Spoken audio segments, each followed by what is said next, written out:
noches, edición número 525 de Entre Ustedes y Nosotros. Buenas noches, Osvaldo. Buenas noches, Jorge, y antes que... Buenas noches, Matías, Enríquez. Matías, y antes que nada felicito a ambos Enríquez, al abuelo Jorge y al tío Matías, porque hoy nació Juanita Enríquez. Y aparte, padrino. Y aparte, padrino. ¿No? Eso es lo que lo pone más orgulloso. Esto es muy familiar, ustedes disculpen. Hija de Jorge, hijo. Hija de Jorge, hijo. Bueno, no vamos a terminar, sino va a ser un programa.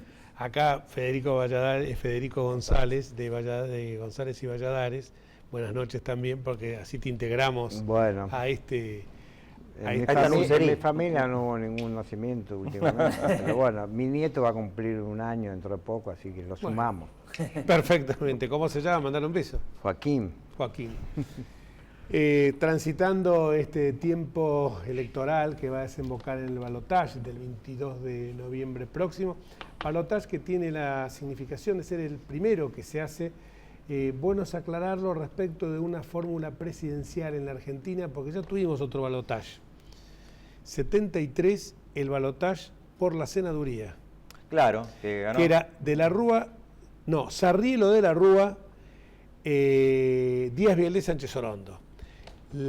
Fue tan grosero que evidentemente el gobierno Nacan Pop de aquel entonces propiciaba a Marcelo Sánchez Orondo, ligado a la más rancia aristocracia terrateniente, como se diría hoy, o como dirían hoy los jóvenes de la Cámpora. Un nacionalista. Un nacionalista de derecha, que compitió con Fernando de la Rúa, más allá de que el joven en ese momento, Fernando de la Rúa, ya en el año 73, era una promesa de la política argentina y que tuvo una excelente performance en un momento que el peronismo venía arrasando. Recordemos que había ganado la fórmula Cámpora Soronima el 11 de marzo del 73, que por un muy escaso margen impidió que hubiera un balotaje contra la fórmula radical de Balbín Gamón.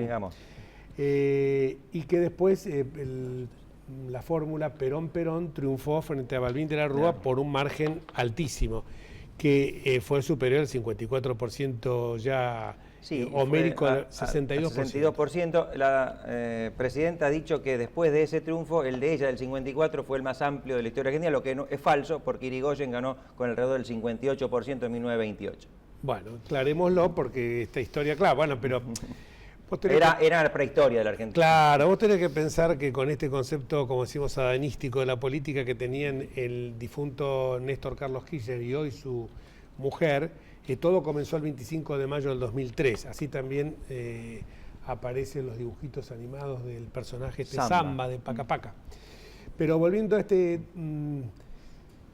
tránsito que estamos teniendo hacia el 22 de noviembre y que va a tener también algo importante, porque por primera vez va a haber un debate, si bien es el segundo debate presidencial, entre los dos candidatos que van a participar del balotaje. Parece que ahora Scioli se ha dignado a tener y quiere debatir. Ahora ya quiere debatir a cada hora más o menos. De hecho, está haciendo debates unilaterales, porque siempre está hablando del candidato, está hablando del otro candidato, está hablando de la alianza, como si fuera la alianza tan algo deplorable, porque además está evocando siempre aquella alianza, y no nos olvidemos que él también forma una alianza, porque él no es el partido justicialista, él no es el partido peronista, él forma parte de un colectivo de más de 14 fuerzas políticas en una mezcla rara de Musete y de Mimí.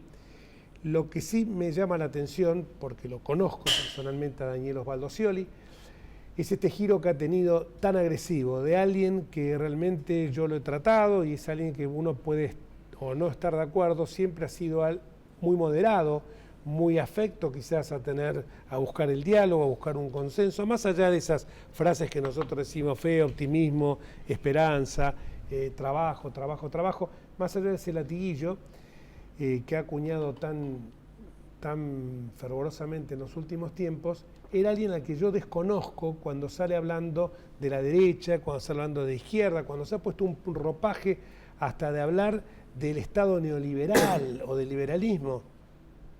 Seamos serios. La presidenta dijo que nadie resistía un archivo, ella a la cabeza. ¿Qué hacían durante el gobierno de Carlos Saúl Menem? ¿Estaban en la oposición? ¿Estaban en su casa? o aplaudían a rabiar y lo presentaban al tan denostado Felipe Domingo Cavallo en tierras australes como el prohombre de la patria que iba a salvar la economía argentina. Entonces, creo que lo que está haciendo Scioli es un recurso bastante bajo y creo que no va con la personalidad y con lo que él siente. Entiendo que esté obligado por las circunstancias, entiendo que tenga que galvanizar el voto kirchnerista, entiendo también que lo hayan cooptado de tal suerte que sus aliados, Sabatelli y compañía, Aníbal Fernández, le impidan elaborar otro discurso, pero tampoco que pierda su dignidad, que eso me parece que es el bien más preciado que puede tener un ser humano, un hombre. Por eso cuando lo escucho hablar que está permanentemente diciendo, y aparte esta apología que hacen del miedo, hoy llegó a decir un rector de una universidad, delante de un rector de una universidad, creo que era de Barbieri, o decano de Ciencias Económicas. Sí, decano de Ciencias Económicas.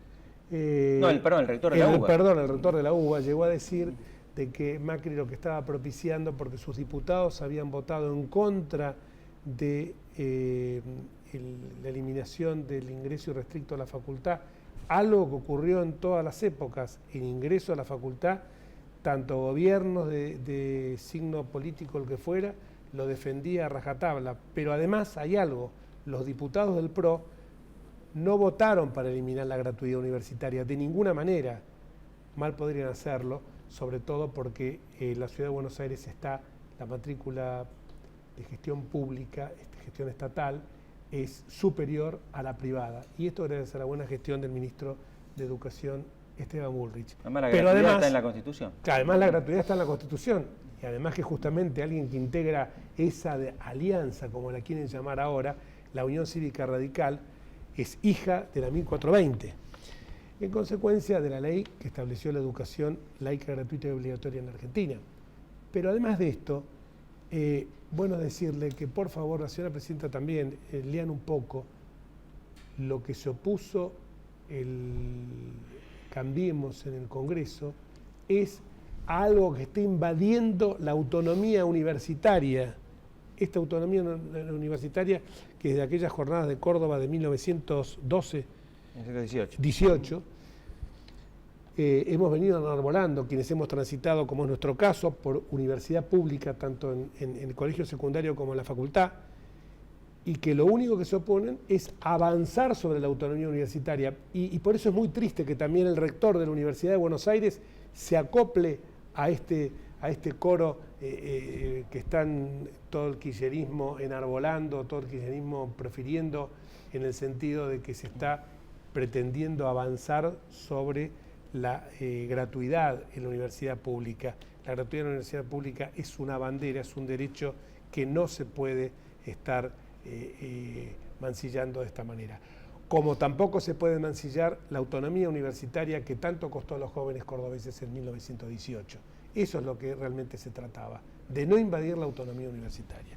Y otra cosa que también, más allá del tema Chevron, que me parece importante, pero si no nos vamos a dilatar mucho este comentario inicial, está el tema de algo que, como profesor de Derecho Constitucional, te lo dejo enteramente a vos, que es que en esta atropellada que quiere hacer el kirchnerismo sobre el final, la presidenta ha prorrogado las sesiones ordinarias hasta el 9 de diciembre para sacar todas las leyes que, como una ley de control presupuestario, con una fantasmagórica comisión que ha creado de la mano de Roberto Feletti, por supuesto, prohijada por Axel Kicillof, pero está el otro tema que es estar nombrando auditores en un cuerpo que naturalmente tiene que estar en manos de la oposición y lo nombra al perdedor, porque sí es un perdedor nato, Julián Álvarez, que perdió su elección con todo el apoyo del aníbalismo en Quilmes. Muy breve, bueno, la Auditoría General de la Nación, de acuerdo a la reforma constitucional de 1994, es un órgano de control externo del sector público. Lo único que dice la Constitución es que el presidente de la auditoría debe corresponder a la oposición, pero en la composición del cuerpo rige la proporción que corresponda a la relación de fuerzas políticas en el Congreso. De manera que eventualmente podría integrarla 2 miembros del Frente para la Victoria si triunfa, como suponemos que es bastante probable que ocurra, Mauricio Macri en las elecciones del 22 de noviembre. El problema es que ellos han hecho esto a las apuradas, aprovechando una mayoría actual, una relación de fuerzas políticas en el Congreso que ya está por terminar, porque el 10 de diciembre comienza otra, y aún contra la voluntad del resto del peronismo, que primero, por lo que trascendió, se opuso y luego, increíblemente, y esto sería interesante también comentarlo, siguió sometido a la voluntad presidencial, pese a que ya la presidenta es más que una pata renga, casi debería ser una pata. Aclaremos que la pata en el sentido de el femenino de pato. De pata, claro, la frase que usan los norteamericanos, pato rengo para el presidente que está terminando su mandato y que por lo tanto ve licuarse su poder. El problema es ese, lo han hecho en violación al reglamento porque introdujeron la cuestión en forma inesperada, no estaba en el orden del día, tampoco obtuvieron, podrían haberlo hecho. Sobre tablas. Claro, una moción sobre tablas que requiere 2/3 de los presentes, no lo lograron, los hicieron tomar juramento también sin el quórum reglamentario, en fin, hay una serie de irregularidades por las cuales esta designación debería ser revocada por la justicia y creo que va a ocurrir porque ha sido demasiado grosera y ha recaído en 2 miembros de la Cámpora a los que se hizo renunciar rápidamente a sus cargos, Julián Álvarez en la Secretaría de Justicia y el presidente del Banco Nación, cuyo nombre se me escapa ahora. Sí, ahora aparecen los Goyán, todos esos nombres que los ignoraba. Probablemente porque no haya tenido un brillo demasiado importante. Así que bueno, ese es el resumen de la cuestión.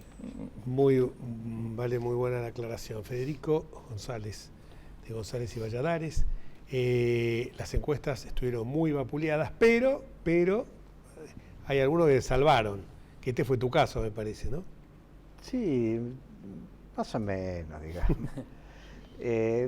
Pero yo siempre digo, en estas circunstancias, es que a veces no es el problema de las encuestas y los encuestadores.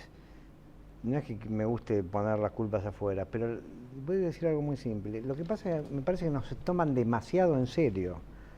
Y no es que lo que hacemos no es serio o que haya que tomarnos en broma, sino que hay que tomar las encuestas como lo que son, desde mi punto de vista, que son aproximaciones razonables, conjeturas basadas en un intento de generar evidencia, que es lo que en última instancia nos dice la gente, pero que pueden fallar, como decía Toussaint. Como decía Toussaint. Claro. Perdóname. Y más allá del margen de error, que es una cuestión estadística, hay otros imponderables que hacen que... Sí, perdón. No, cierto. Eso en el caso de encuestadores honestos que hacen su trabajo de buena fe.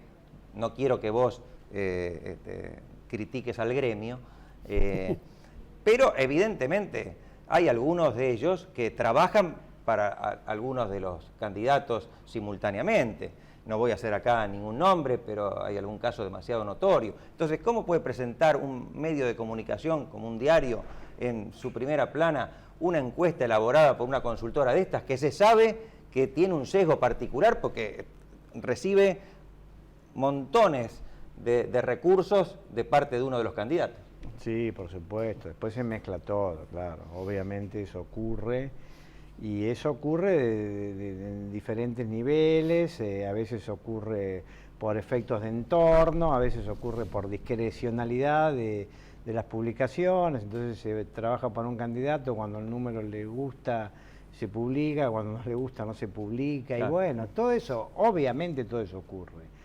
Pero además también hay otras cuestiones, porque a veces a nosotros nos juzgan o porque nuestros intereses son confusos o serían confusos, o porque dicen, pero entonces las encuestas no sirven porque se equivocaron y entonces es como que parece que decimos que tenemos un método que debería funcionar mejor, pero al final, y bueno, y lo que pasa es que, vamos a decirlo de otra manera, también es medio una desmesura pretender preguntarle a 1.500 personas sobre algo que ni siquiera han pensado, muchas de ellas, y encima tener la precisión dentro del margen. El cambio de humor social, por un lado, y también que no hay que enamorarse de las encuestas. Como de todo indicador, no hay que enamorarse. Matías, ¿quería decir algo? No, sí, a raíz de esto, que es cierto, hay consultoras que por ahí actúan con cierta irresponsabilidad, Pero en estos últimos tiempos, a raíz de las elecciones que se llevaron a cabo el pasado 25 de octubre, hay una condena mediática, si se quiere. ¿Cómo encaran ustedes este proceso, digo, ahora para brindar los números de cara al balotaje con esta espada un poquito pesada de que todos los periodistas y todos los medios, en cierto modo, le están tirando como la cuestión en contra? Mira, son las reglas del juego. ¿Sabes lo que pasa? Que, por supuesto, lo nuestro es un juego que tiene sus especificidades. Entonces nosotros nos atenemos a que es el juego de los números. Después va a venir la realidad de los números y es incontrastable y te la van a dar. Pese a que algunos hacen sus interpretaciones. Bueno, por supuesto. No, que también, ojo, yo también hago las mías. Cuando me equivoco, bueno, le erramos, como quieran llamarle, lo reconozco y hay veces que defiendo lo que me parece que hay que defender. Pero también hay que tener en cuenta esto. Hay muchos analistas de opinión, o que se dicen así, o a veces a mí me dicen, usted es analista de opinión, bueno, a veces hay que aclarar tantas cosas, bueno, está bien, lo dejo pasar. Ahora, fíjate que el analista de opinión también le erra, pero se la lleva de arriba. ¿Por qué? Y bueno, porque te dijo, va a pasar A, con sus palabras, y pasó totalmente lo contrario, y al otro día vos lo ves y nadie le va a hacer ningún cargo, porque claro, los números son mucho más comprometedores.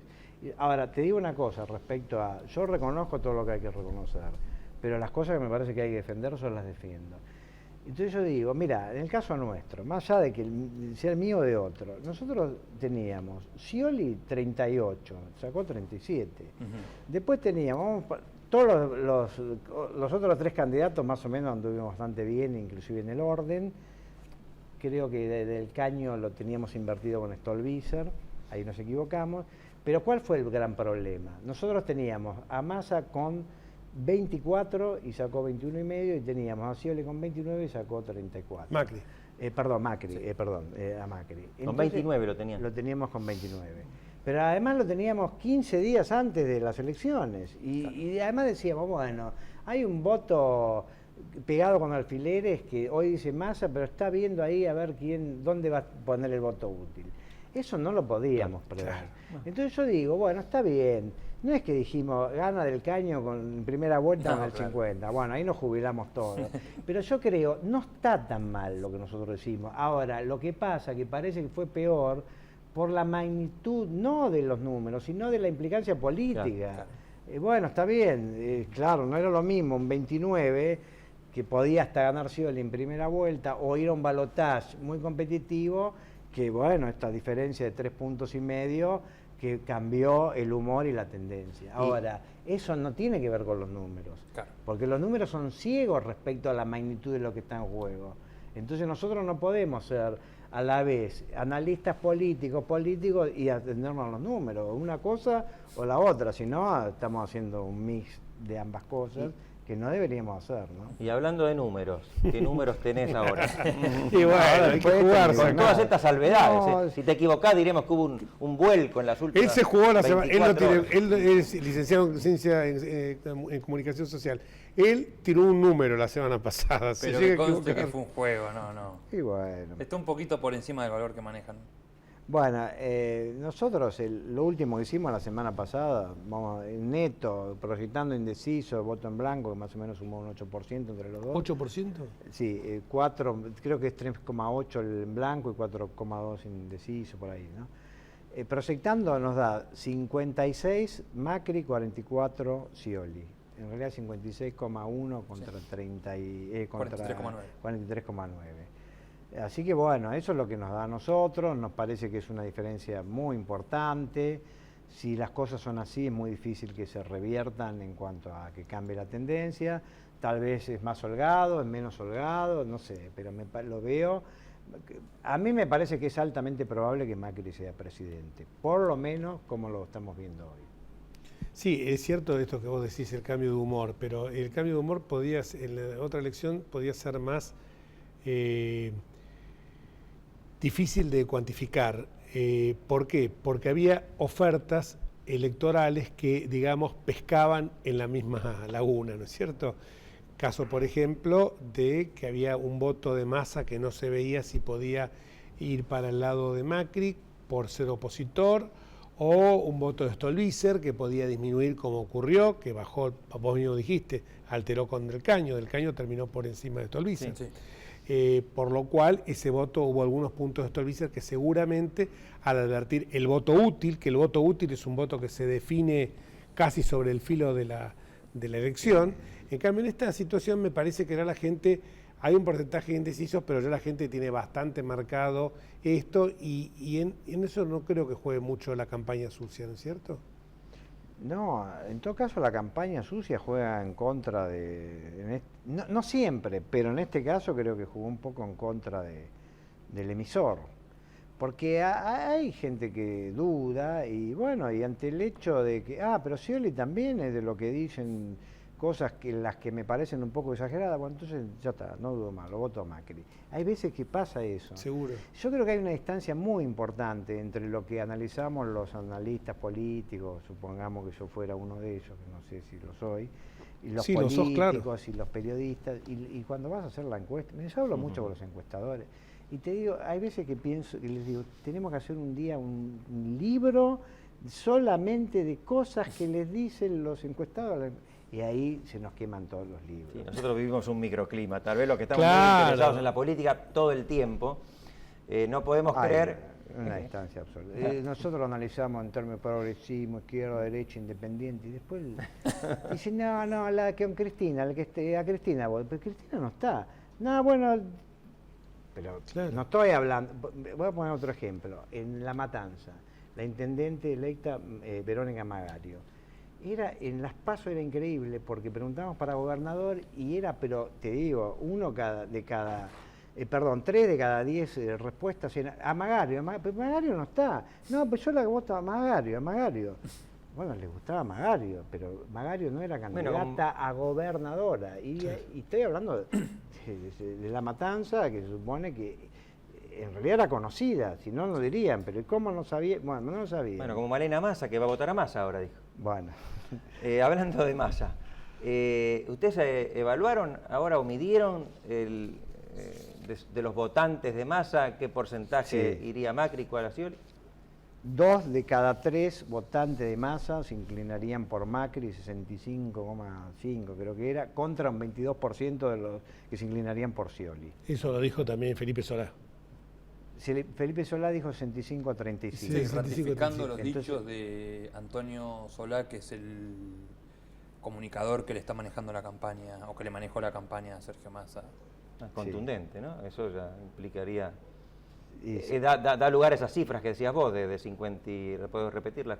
Y 65 por pero lo que daría un resultado... Sí, claro, 56 a 44. 56 a 44. Sí, claro, sí. Muchísimas gracias, Federico, y te comprometemos para después de las elecciones, porque con toda humildad estuviste cerca de los resultados, por lo menos no estuviste más cerca de otros. Y te aclaro que quien te está a tu derecha el otro día te mencionó en el programa como que eras uno de los que más había acertado y tomó ese guarismo y le agregó un poquito más. Bueno, muchísimas gracias por la invitación y por recordar que a veces uno dijo algo que no estaba tan alejado. Gracias. Gracias. Vamos a una pausa y cuando volvamos, más actualidad nacional.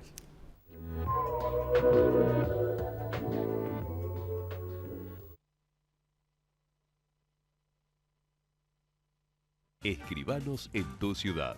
Nuestro consejo es prevenir problemas.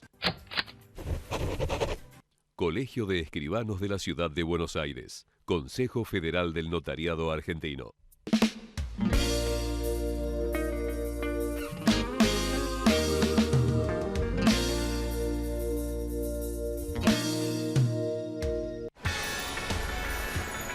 ¿Sabías que podés hacerte controles de salud gratuitos en los hospitales públicos de la ciudad y en cualquiera de los centros de salud y acción comunitaria que están en los barrios? En la ciudad, la salud es prioridad. Por eso es pública, gratuita y de calidad. Buenos Aires Ciudad. En todo estás vos. Vivimos en un mundo que necesita minerales. Pero sabemos que, antes que nada, necesitamos un mundo donde vivir. Cámara Argentina de Empresarios Mineros. Por una minería limpia, segura y sustentable. Andar, obra social de viajantes vendedores de la República Argentina. La mejor cobertura familiar al mejor precio. Planes de salud para particulares, trabajadores en relación de dependencia y monotributistas. 0810-345-0184. Andar. www.andar.org.ar. Sin abogados, no hay justicia. Si tiene alguna duda, consúltelos. Es un mensaje del Colegio Público de Abogados de la Capital Federal.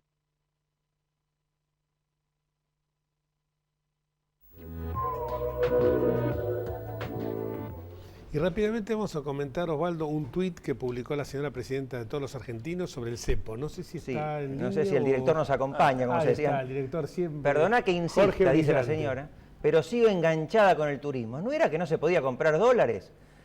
Sí, se puede. De hecho, el dólar tan barato alienta mucho el turismo al exterior, así como repele el turismo receptivo, y se puede pagar con tarjeta. Pero cualquier persona que quiera comprar dólares no puede, salvo algunos pocos a los que se les concede el dólar. Ahora, es más que el cepo existe. Pero además que la locura que tienen, están justamente pateando en contra, porque el dólar llegó a estar el blue a 15.40 y en los últimos días bajó después del humor social que cambió a partir de, no el triunfo, pero sí la posibilidad de un triunfo de Mauricio Macri. Entonces, ese tema mejor que no lo toquen más. Porque además está rectificando a su candidato, que muchas veces explica de qué manera va a liberarse del cepo, que según ella no existe.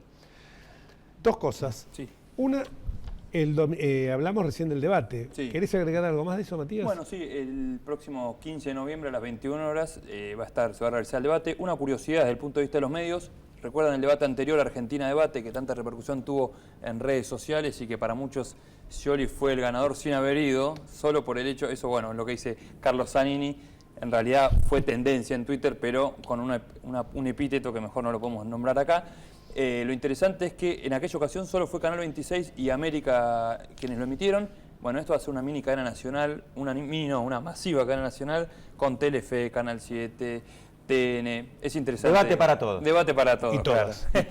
Muchísimas gracias, Matías. Jorge. Y me quedó solo pasar algo que no sé si la placa está por ahí, en la Dirección General Administrativa de Infracciones de la Ciudad de Buenos Aires, que bueno, tengo el honor en estos momentos de conducir, de dirigir.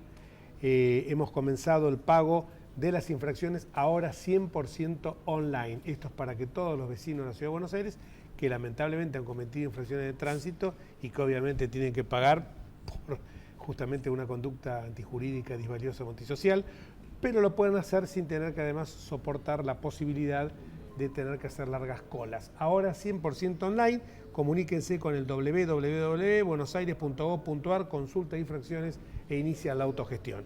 Quiero decirles, si no es por hacer autobombo, que hemos aumentado la resolución de actas en más de un 400% desde que se implementó este sistema. Discúlpenme que pasé el aviso. No. Abuelo, felicitaciones. Gracias.